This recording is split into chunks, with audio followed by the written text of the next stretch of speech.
Catching up with someone who was a senior advisor to government way back in 1983-87. He was in fact advising the then Health Minister Neil Blewett in the Bob Hawke government, talking about a number of strategies, Medicare and then of course later on the AIDS HIV campaign that came along. His name is Bill Bowtell and he joins us on TheInformer to discuss something that's taken an enormous toll on Australia and the rest of the globe. I'm talking about COVID-19. Bill, welcome to the program.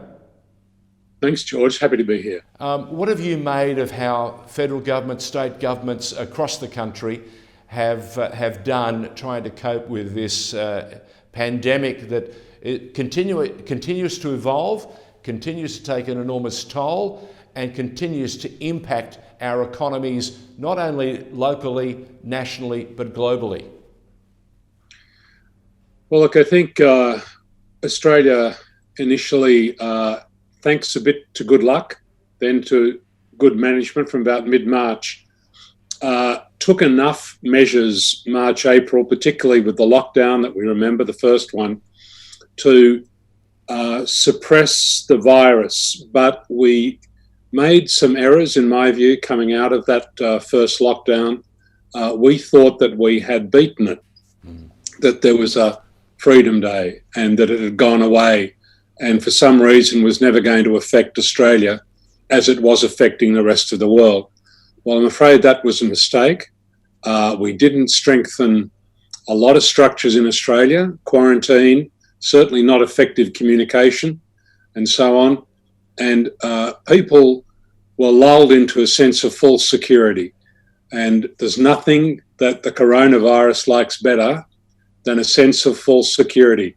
You mentioned going back to the AIDS days in the 1980s. It was another virus, other times, but we learnt then that wherever there is a weakness, wherever there is complacency, wherever people think that the battle is won, that's when the virus gets moving.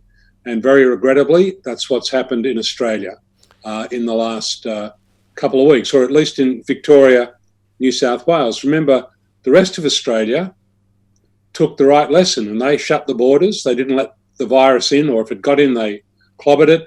And certainly New Zealand did that extremely well.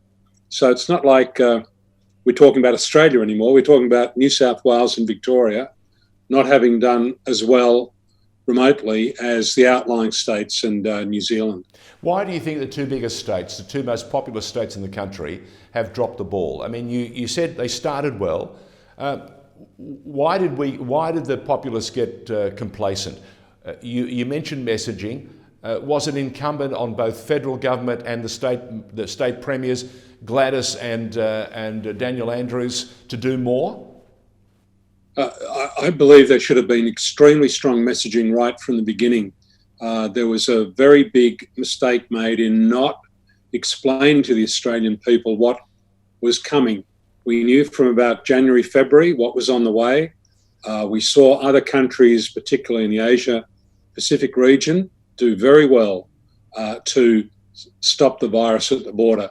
And I think if you think back to the middle of March, it just descended on the Australian people like a proverbial ton of bricks. They went from normal life to this lockdown over a couple of weeks. Now, I think they knew something was very seriously wrong.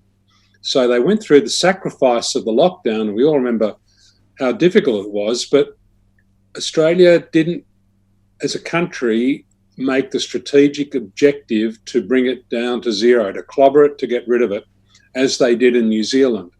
I think the Australian people thought in that first lockdown that they were doing what New Zealand did, that they were trying to get rid of it out of our country. But that wasn't the case, and there was a lot of mixed messaging. We can see in the debate about masks today in Victoria and New South Wales. Now, the science of this is completely clear. It's not a matter actually of debate. It really helps. Now, all of that should have been part of messaging, I think, when we came out of the lockdown, and maybe we could have averted at least the worst of what's happened in Victoria. It's not to say that people do this with bad intention. But I learned from the AIDS days that if you give these viruses the merest break, all they want to do is transmit to the next person. And right at the moment, we don't have anything other than changing behaviour. Let's hope a vaccine comes along. Let's hope a cure comes along. Let's hope I win lotto. But right at the moment, it's behavioural change, and we've got to sustain it. And you've got to bring the community along with you. Bill Bowtell, I know that it's easy to say something, change behaviour. We've spent a lifetime learning to behave like this.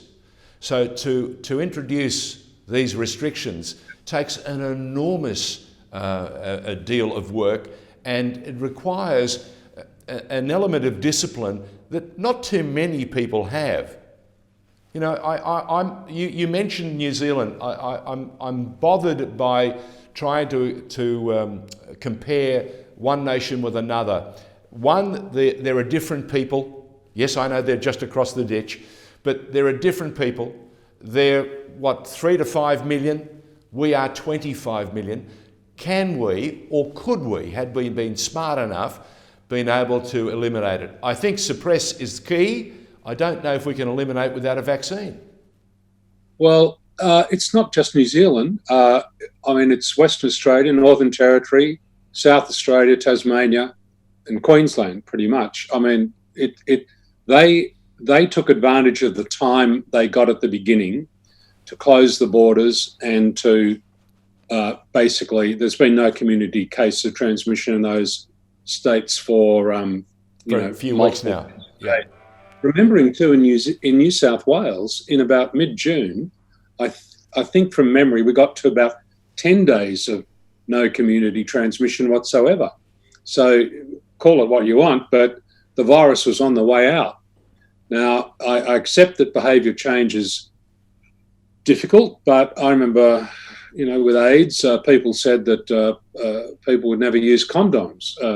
They had fallen out of fashion. Well, masks are to COVID what condoms were to HIV and AIDS. Very effective way of knocking the thing out. People do not want to get COVID. They think it's like the flu, and you have it, you recover from it, and you forget all about it. Everybody who at least goes into hospital with COVID is coming out with really serious potential complications. Yeah. It's not good.